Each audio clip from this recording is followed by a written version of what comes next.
Welcome, and this is the continuation of our look through the end times, and as you know, we're looking at 4 different views of the end times. We've done the first 2, and we've got 2 more to go.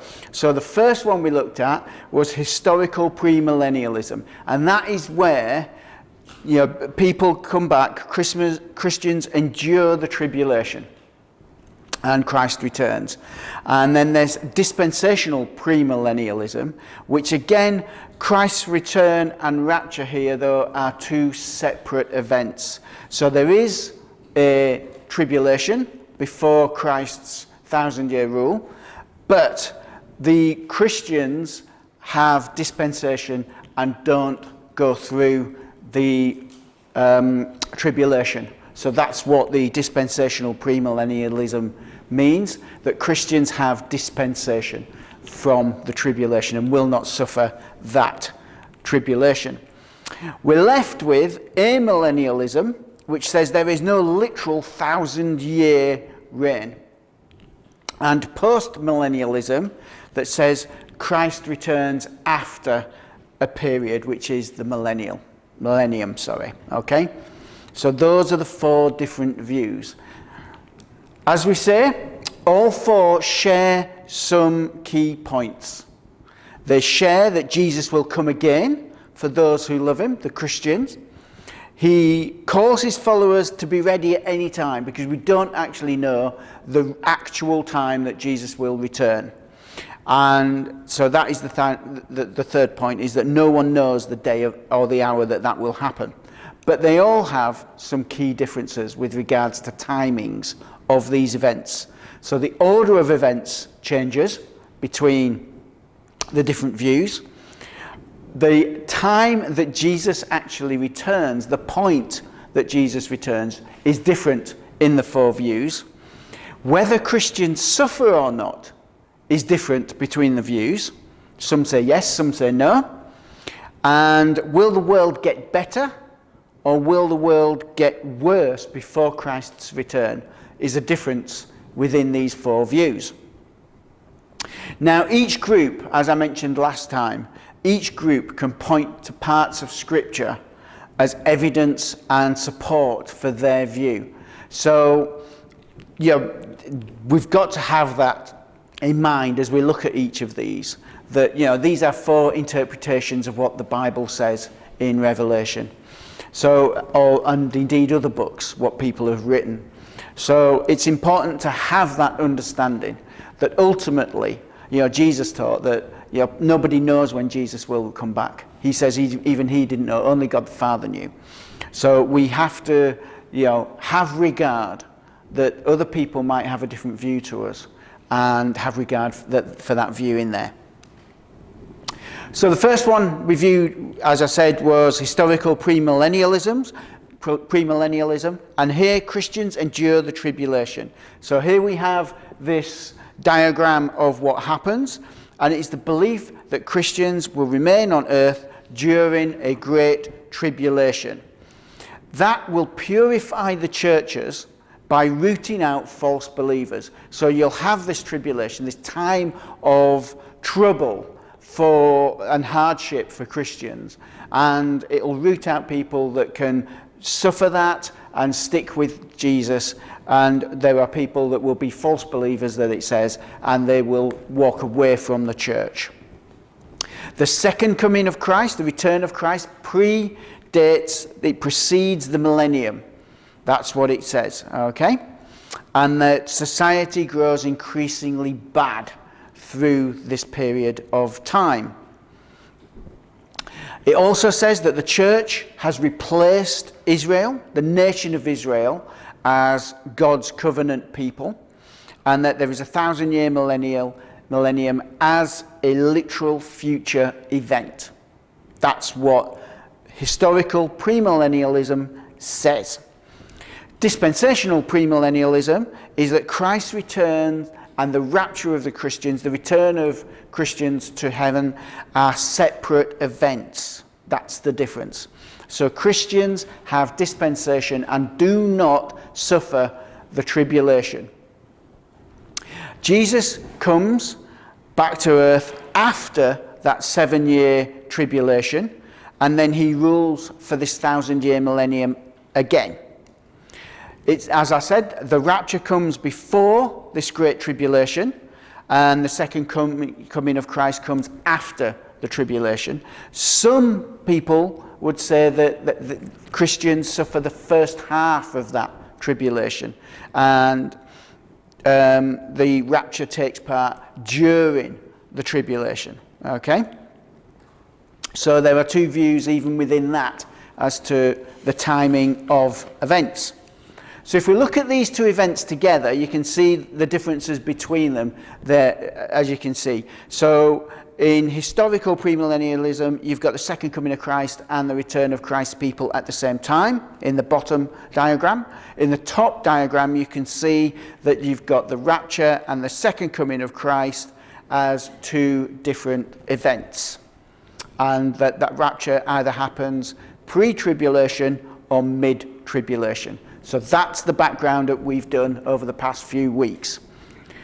Today we're going to look at amillennialism, okay? And this one states that there is no literal 1,000-year rule. And again, we've got some nice diagrams that help us understand what that means diagrammatically. So, amillennialism is that the millennium is the spiritual reign of Jesus in the hearts of his followers. So it is basically where that amillennialism says there is no literal 1,000-year rule of Christ, but there is the rule of Christ in the hearts of people that follow him. And it takes part concurrent with the period that people are suffering. So you've got the tribulation and you've got the millennium running at the same time. And we call this the church age. It's the age between when Christ died and Christ's return that the church exists. And people love Christ, have Christ in their heart, but they also suffer at the same time. It says that the first revelation that is referred to in Revelation 20 verse 5, it's not a physical restoration of the dead, but it is the spiritual resurrection in people's hearts, and it is the reconnection to God, and that is known as a regeneration. Christ's triumph over Satan through his death and resurrection in AD 30, that restrained the power of Satan on earth. So Christ died and he was resurrected, but he used that to restrain how much power Satan actually does have. And that's why that is then Christ's 1,000-year, it's the millennium rule. So it's not a literal 1,000 years, but it's a millennium rule so that he can restrain the ability of Satan on earth in people's lives, and that Christ can rule in people's hearts. Okay? But also, coupled with that, and even though Satan is restrained, there is persecution of Christians during that period of time, and that is the tribulation. That is the amillennial interpretation of what the tribulation actually is. It's not this literal 7-year thing. It's just going on all the time. And this will carry on until Jesus returns. As also will the expansion of God's kingdom. And that is the millennium as a period of time. Is that okay? Everyone's following so far? There's a lot in there. I understand that. There's a lot there. But effectively what you've got Christ's death and resurrection.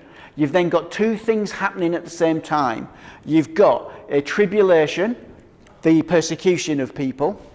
You've got the increase of Christ and acceptance of Christ in people's hearts throughout the world.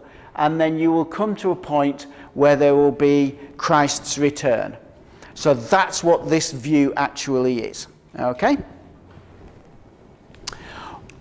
The other thing that this has is that a lot of things happen at the same time that Christ returns. So as soon as he returns, you immediately get the defeat of everything that's evil. You get the resurrection of those who are saved and those who are unsaved. So everybody gets resurrected. And that's when we go for judgment. And that's where, and we are either delivered to heaven or we are delivered to hell in our eternal destiny. So that's what happens then in the view of amillennialism. So at that point that Christ returns, we get that final judgment. And we are judged and we decide and we are told where we are going for eternity.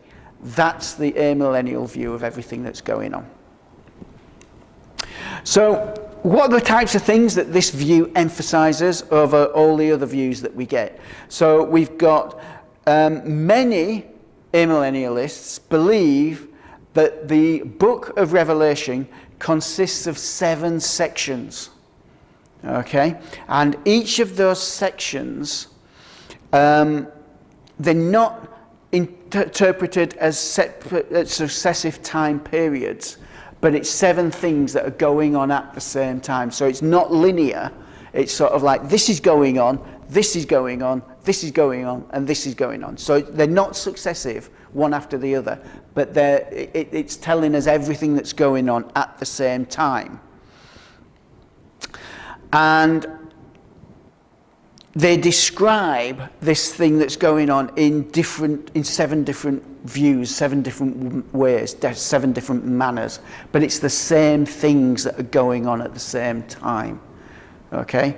Whereas a lot of other people will interpret and say one part of Revelation follows the next part and leads into the next part and so on and so on. And the events are sequential. Amillennialism says they're not sequential. It's like looking at and saying, well, over here, this is happening. And over here, this is going on.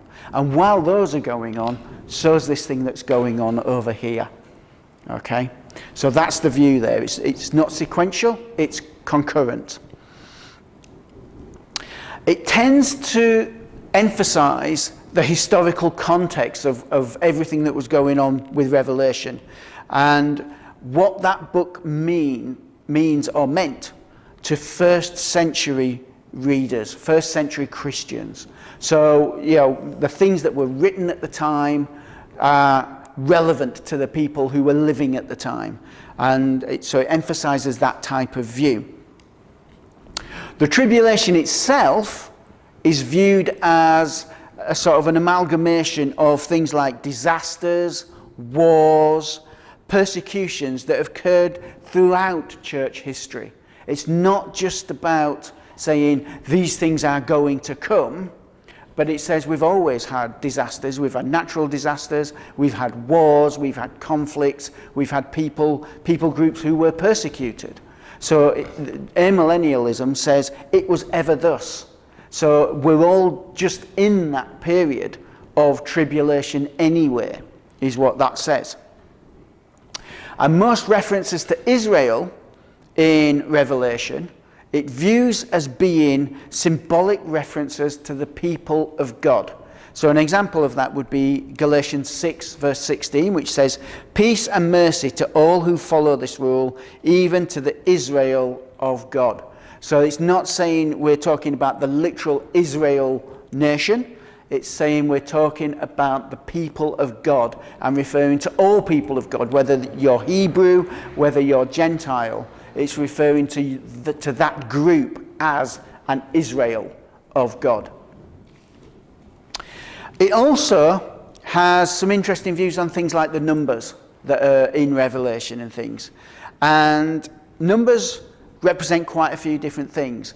But here, in amillennialism, it's saying that numbers represent concepts, not literal statistics. So here are just some examples. So 6 symbolizes incompleteness.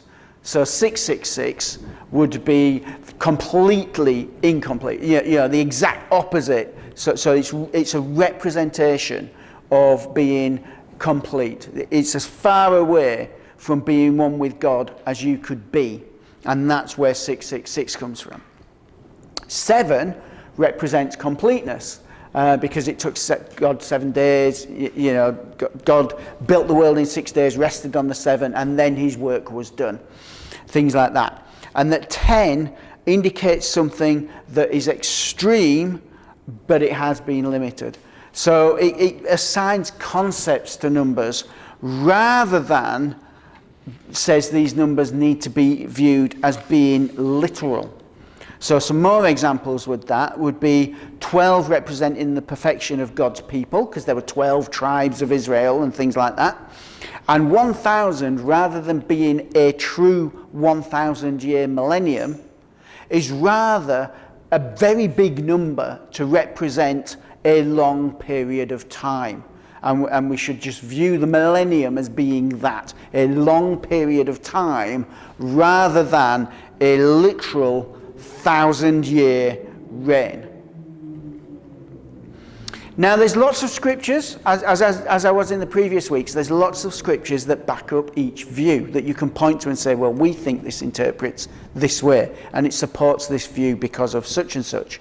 So, for instance, the Bible frequently uses 1,000 figuratively. So that's backing up this 1,000 as just a long period of time rather than a full millennium. So here we go. 2 Peter chapter 3 verse 8 says this: "Do not forget this one thing, dear friends. With the Lord, a day is like 1,000 years, and 1,000 years is like a day." So that specifically says, look, 1,000 years and a day are kind of interchangeable with God. So does the terminology of 1,000 years have to mean 1,000 years for human beings? And it's saying that God doesn't measure time the same way that we do. He doesn't refer to time the same way that we do. And ascribing a literal sense, a literal time period to things when the Bible talks about time, then that might be the wrong interpretation. And it's more of a figurative bit of how the Bible is interpreting things. The first resurrection could refer to the spiritual resurrection and the resurgence of Christ and God within people, spirit, and people coming to Christ. So that's Romans 11 verses 13 to 15, and I'll read you that in a second. But there's also all these other sections as well, and you can look these up as well in your own leisure.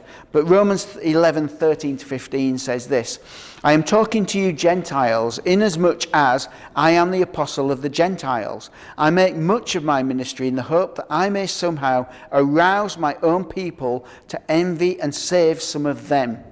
For if their rejection is the reconciliation of the world, what will their acceptance be but life from the dead?" So what Paul's saying here is that, the Hebrews, Israel, has rejected God, Jesus Christ. But he's saying, look, if they can come to Christ and they get this second birth, they get this renewal, then how amazing and a thing could that be? And it could save the world. So it's saying this, is the first resurrection in people, could that actually be a spiritual resurrection in people where people return to Christ and the Israel nation returns to Christ? So that first resurrection, is it actually the Israel people, the Hebrews, coming back and accepting Christ in their hearts? And is that the first resurrection, rather than what a lot of people interpret it to be as the dead rising? So there is a view as well that obviously Amillennialism says the saints, the Christians, are alive on earth during the tribulation. And Romans 13:7 says this: "He was given power to make war against the saints and to conquer them. And he was given authority over every tribe, people, language and nation." Well, that pretty much seems to say, doesn't it? That seems to say that Christ is allowed to make war against people who follow Christ. So, and we will not have a good, happy time at times, because Satan is there on earth doing his bit and is allowed to do his bit. So therefore, are we on earth during the tribulation, or have we been raptured And this is maybe referring to people that come to Christ during the tribulation, after the first rapture. Also, the second coming of Christ and the resurrection of the saved and the unsaved occurs at the same time. That's the other view, another view in this. So John 5:28-29 says this: "Do not be amazed at this, for a time is coming when all who are in their graves will hear his voice and come out. Those who have done good will rise to live, and those who have done evil will rise to be condemned." So it's saying here that, when Christ comes, we hear his voice. Everybody is resurrected, whether you've done good, whether you've done bad. And from then, that point on, that's when the judgment happens. So it's saying everything happens at the same time, rather than the rapture, which says, some views of the rapture that say you get the dead rising, and then you get the second coming of Christ afterwards. So it's been popular from about the 5th century, this view was, where people were looking at what had happened in the first 500 years of Christianity or so, and they said, this is our interpretation of this. And it has remained widespread throughout church history, and there's been a lot of people who have backed it up and people who have believed it. And just some of the examples here of people who might, you've got Martin Luther, John Calvin, Augustine. So there's some pretty big, philosophical church writers here involved that people look to that followed amillennialism. So it's not just something that was fringe. It was dead center in how a lot of people interpreted Revelation and the end times. So that concludes what amillennialism is about. And you can see the difference between amillennialism and the other two that we have done so far. Next week, I'm going to conclude this completely by looking at postmillennialism. And the interesting thing that I will cover next week is that a lot of the scriptures that are used to where people look at postmillennialism and say, well, this is where we think bits of the Bible support what we think, are actually similar scriptures, or the same scriptures even, to what is used to support amillennialism. But we'll cover that next week, and it's quite an interesting thing to look at it, how those two things, how the same scripture has been interpreted two ways, to two different views of what Revelation is actually saying. So I'm going to leave it there, and we'll complete this next week.